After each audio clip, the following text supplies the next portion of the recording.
Bueno, lo que vamos a hablar nosotros es del movimiento de masas populares más importante durante los años de proscripción del peronismo, lo que se conoce como la resistencia peronista. Es un grupo que tenía estrategias defensivas con el fin de defender las conquistas y los derechos obtenidos durante los años del peronismo. Este grupo, conformado principalmente por el movimiento obrero, es decir, obreros industriales, empleados, trabajadores desocupados, entre otros, también importantes ex sindicalistas y además otras figuras que se fueron destacando en el movimiento dentro de los gremios y dentro del mismo Partido Comunista. Fueron importantes para sentar las bases de un empate durante estos años. Este empate está relacionado con la situación de inestabilidad, tanto política como económica. Este último aspecto se basaba en la disputa de los empresarios por el abuso de poder y los trabajadores que reclamaban por sus derechos obtenidos en el peronismo y mayor participación. Mientras que, en el aspecto político, la falta de este partido era muy evidente.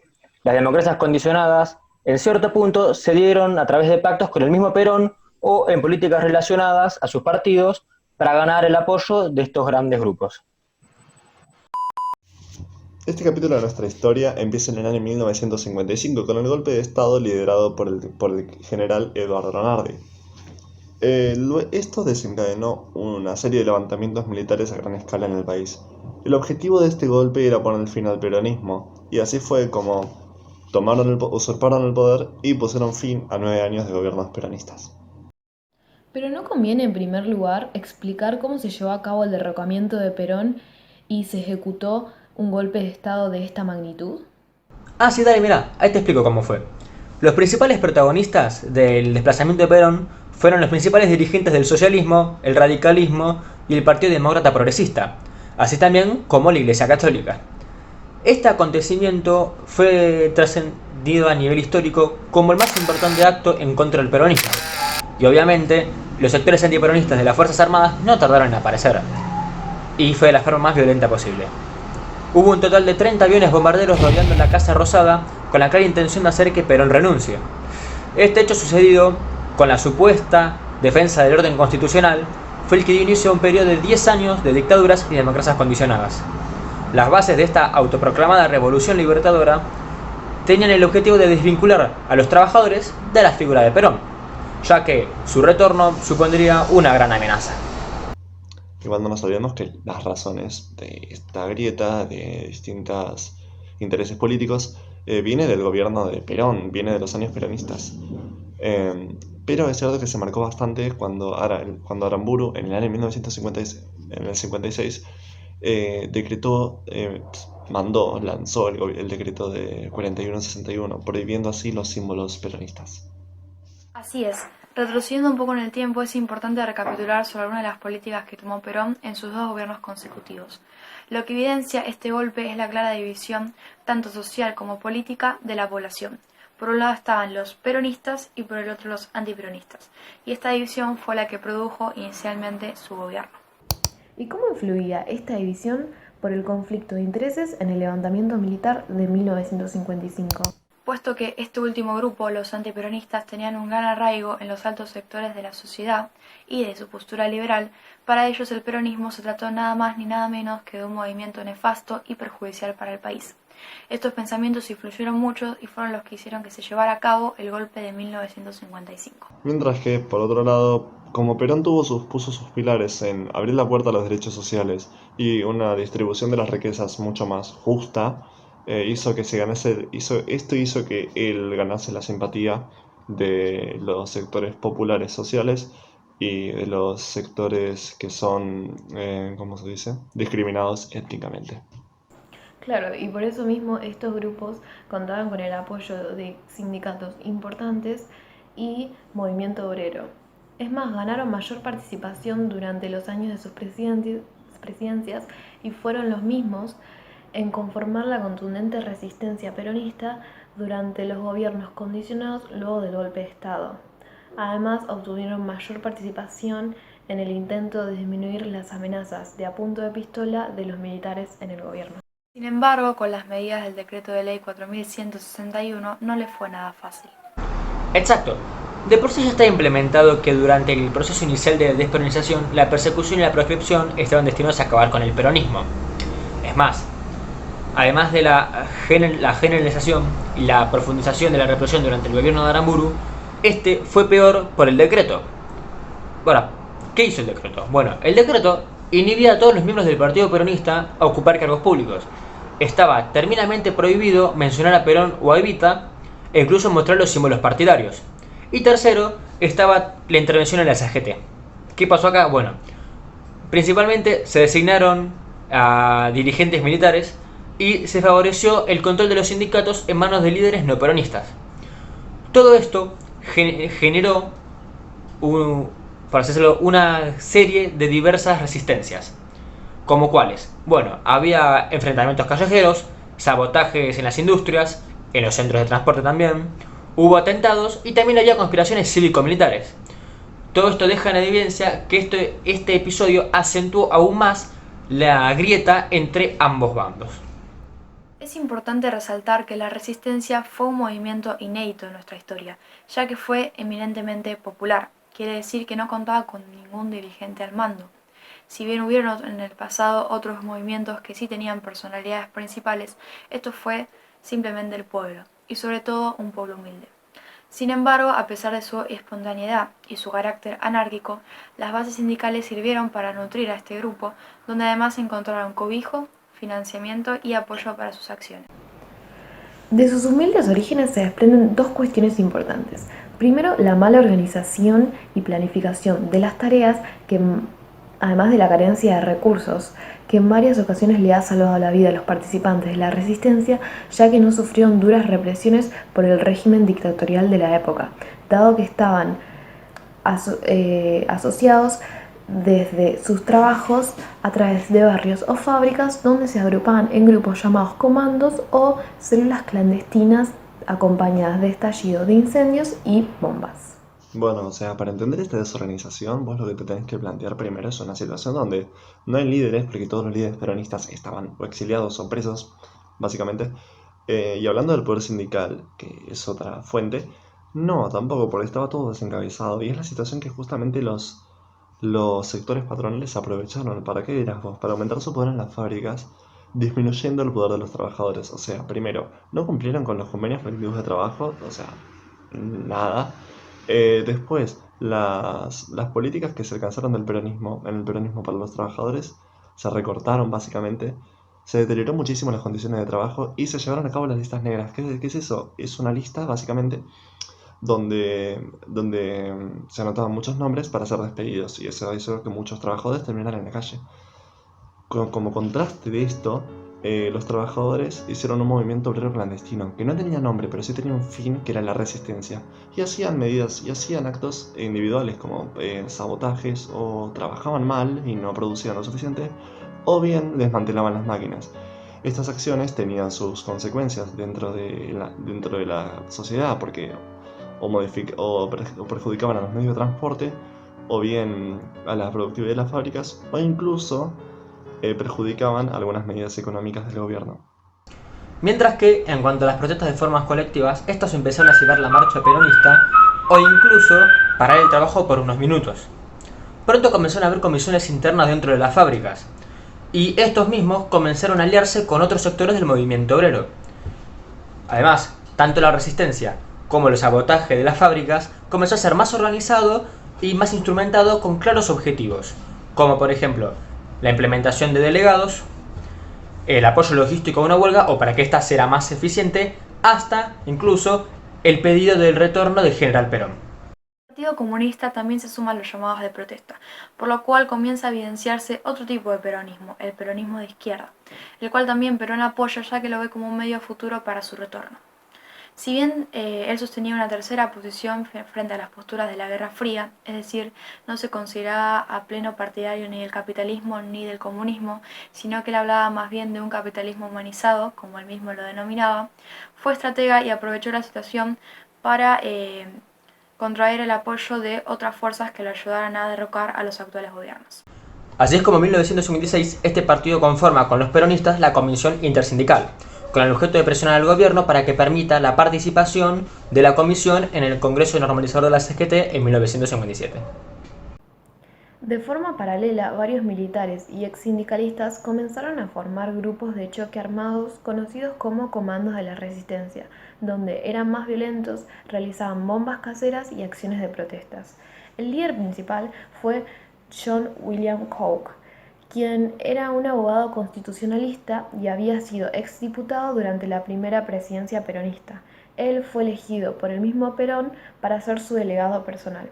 De esta manera, Perón continuó apoyando la resistencia de manera indirecta.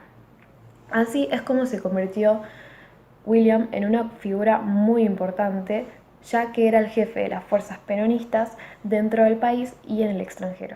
En la misma época de la resistencia peronista, un grupo de militares armados realiza un levantamiento liderado por el general de división Juan José Valle.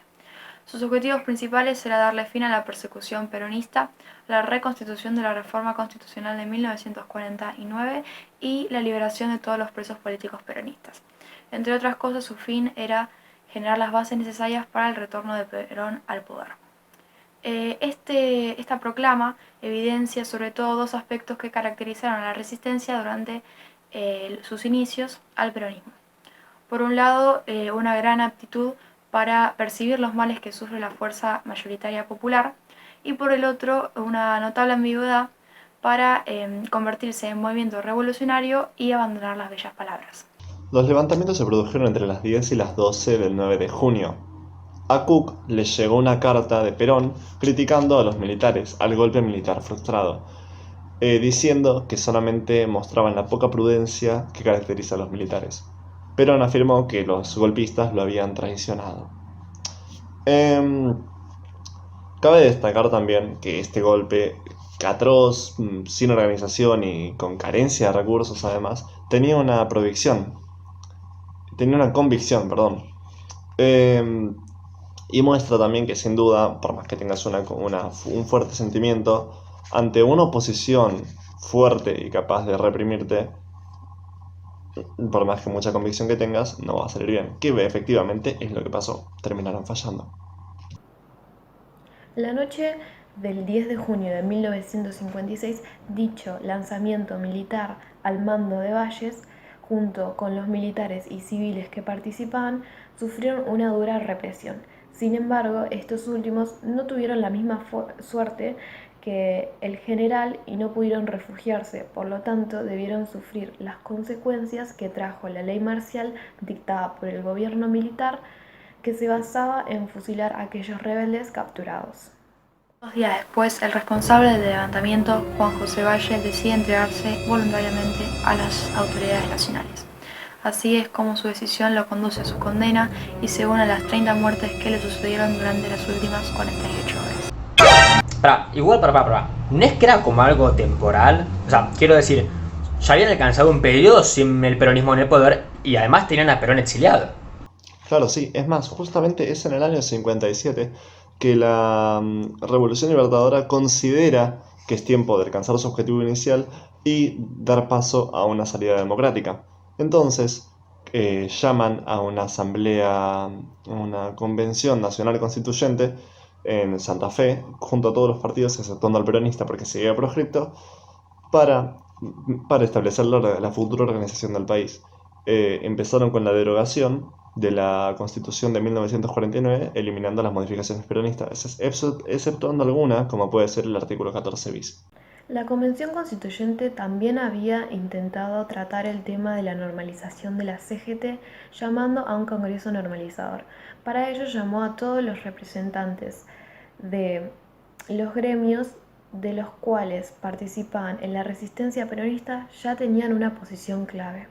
Esto provocó una división en las centrales debido a que por un lado estaban las 62 organizaciones que agrupaban a los sindicatos peronistas y comunistas dentro de lo que se llamó la Asociación de Trabajadores de la Sanidad Argentina, quienes reclamaban la dirección del movimiento obrero. Tras la aplicación de la ley marcial habían reconsiderado la posibilidad de una resistencia armada. Sin embargo, optaron por una distinta dirigencia sindical, aunque fue solo Koch el que insistió en un combate directo.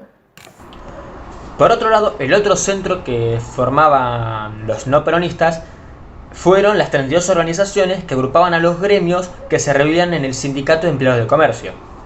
Sin embargo, dentro de las 62 organizaciones perfilaban dos líneas políticas distintas.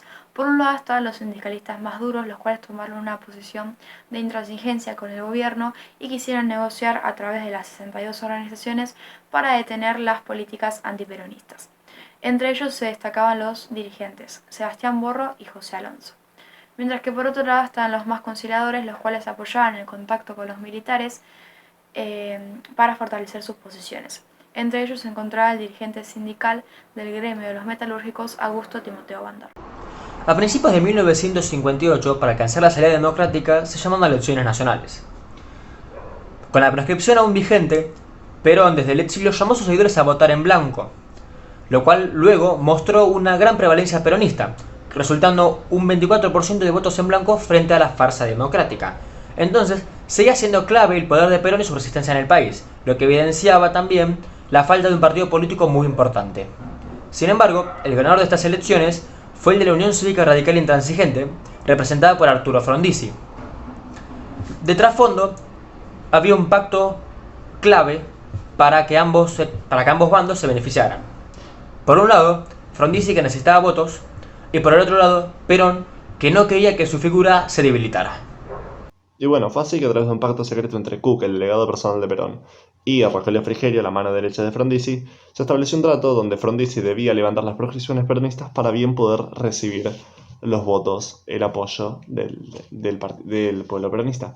Ahora, cuando Frondizi asumió como presidente, teniendo los votos peronistas, empezó con una presidencia con desconfianza de los militares debido al trato que hizo con los peronistas, una presión sindical para que levante las proscripciones y la UCR del pueblo jugándole en contra.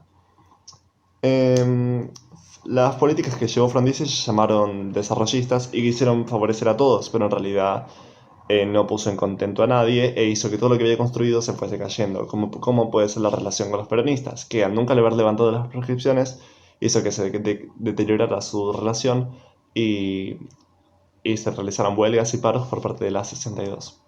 ¿Pero qué hizo el presidente al respecto? Porque no estoy segura, pero creo que lo que hizo para intentar apaciguar las huelgas y los sabotajes de esta resistencia peronista que proclamaba mayor participación fue la negociación de la Ley de Asociaciones Profesionales del 27 de agosto de 1958, pero no estoy segura al respecto. Claro, sí, la cual implicaba la intervención sindical y que tenía como objetivo conseguir aliados. La regulación de la oración de los sindicales, entre otras cosas, no trajo más que molestias al movimiento obrero. Es así como en octubre de 1958 comienza la primera huelga impulsada por los ferroviarios. Además, las 62 organizaciones peronistas, aquellos más combativos, decidieron impulsar un paro general de 48 horas y a su vez el Sindicato de Petroleros Unidos del Estado le reclamó al gobierno la modificación de los acuerdos con las compañías petroleras extranjeras y dio inicio a un paro que finalizó con los incendios de los pozos petroleros en Mendoza. Este plan de lucha, que consistía en paros, huelgas y ocupaciones de fábricas, el presidente Frondizi acusa a los peronistas como los encargados de los disturbios. Es así como el ejército entra en juego y propone dos soluciones. En primer lugar, la represión ante cualquier levantamiento, y en segundo lugar, apartar del cargo a Frigerio, al cual lo acusaban de ser el responsable del acercamiento con los peronistas. Es así como el presidente, el 27 de noviembre del mismo año, declara estado de sitio y ejerce el Plan de Conmoción Interna del Estado, más conocido como el Plan Corrientes, otorgándole así la facultad al ejército de represión ante cualquier levantamiento. Es así como se termina con aproximadamente 3.500 obreros encarcelados. Además, el plan de lucha implicaba la declaración como ilegal a toda huelga y manifestación, y las detenciones y los allanamientos sin cumplir ninguna norma constitucional. Con el tiempo, a la par que las políticas desarrollistas avanzaban, también se presentó una crisis económica que se debió a la escasez de divisas. que generó un desequilibrio en las cuentas del gobierno, que para arreglarlo se hizo un trato con el FMI, cuyas condiciones hicieron que se perjudicaran los precios y los salarios generales dentro del país. A principios del año 59, Frondizi, para seguir estas condiciones establecidas, privatizó el frigorífico municipal Lisandro de la Torre, del barrio Mataderos, porque según él estaba mal organizado y no cumplía no cumplía correctamente con la regulación de los precios de la carne. El barrio de Mataderos reaccionó mal y una resistencia obrera de 6.000 trabajadores tomó el edificio. Frondizi, ante esta medida, llevó a cabo el Plan Conintes y las fuerzas policiales y la resistencia obrera se enfrentaron por horas, terminando con las fuerzas militares, las fuerzas armadas, perdón, con el control del edificio. Ante este hecho, si bien luego se reabrió, pero en vez de con 8.000 trabajadores eran 2.000, provocó que en el mes de febrero las fuerzas, los movimientos obreros atacaran, hicieron atentados a las instalaciones de la UCR intransigente durante todo el mes de febrero. Siguen sucediendo atentados que eran reprimidos utilizando el Plan Conintes, como por ejemplo el atentado contra el depósito de combustible de la petrolera Shell-Metz en Córdoba en febrero de 1960, el de la casa del mayor David Cabrera en marzo de 1960, e incluso el incendio de la planta de almacenaje de gas en Mar del Plata. En septiembre del mismo año, las medidas económicas tomadas por Alzogaray provocaron un aumento del costo de vida y congelamiento de salarios que produjo un paro general de acatamiento masivo. Además, la situación empeoró porque en diciembre de 1959 se descubrió el accionar de grupos llamados Uturunqus, influenciados por la experiencia cubana de los primeros grupos guerrilleros. Estos estaban conformados por 30 santiagueños y tucumanos, quienes su primer accionar fue dirigido por Félix Salavalle y Genaro Carabajal y consistió en reducir la guardia policial, ya que se apoderaron de su central, sus armas, sus municiones y sabotearon sus medios de comunicación, para luego huir a la montañosa selva de Tucumán y reunirse allí con otros grupos guerrilleros y formar la guerrilla rural. Sin embargo, debido a la ausencia de sus compañeros peronistas y por las condiciones montañosas y selváticas, fueron reduciéndose hasta que los reprimieron uno por uno y capturaron a todos, encarcelándolos por los militares. Resumiendo lo aprendido durante estos 5 años que comenzaron con la dictadura cívico-militar conocida como la Revolución Libertadora y que luego le siguió la primera democracia condicionada de Arturo Frondizi, damos a entender cómo el hecho de la proscripción del peronismo inauguró, no obstante, al menos para los más decididos, una nueva forma de participación en la política que consistió en romper y copar actos de otras fuerzas. Esta resistencia que avalaba una ideología política que no podría ser pasada por alto fácilmente a pesar de ser duramente reprimida y que buscó formas de participación tanto individual como colectivamente. El intento de excluir de la vida cívica a la fuerza mayoritaria, el incurrimiento de la monstruosidad totalitaria del decreto 4161 y la pretensión de someter por hambre a los obreros a la voluntad del capitalismo fueron algunos de los hechos que tuvieron que enfrentar este grupo no respaldado por los nuevos dirigentes del golpe. Aún así, este grupo es conocido por su gran poder que mantenían gracias a un gran número de adeptos, el gran movimiento de masas que ejercían y por dar por sentado una situación de empate durante los próximos 15 años. No tenemos que dejar de lado que si bien se pensaba que solamente seguían las órdenes de Perón, con el tiempo grupos de estas personas fueron estando en desacuerdo con estas ideas y, a su vez, dentro de la misma resistencia se fueron presentando voces que planteaban un neoperonismo, en otras palabras, un peronismo sin Perón.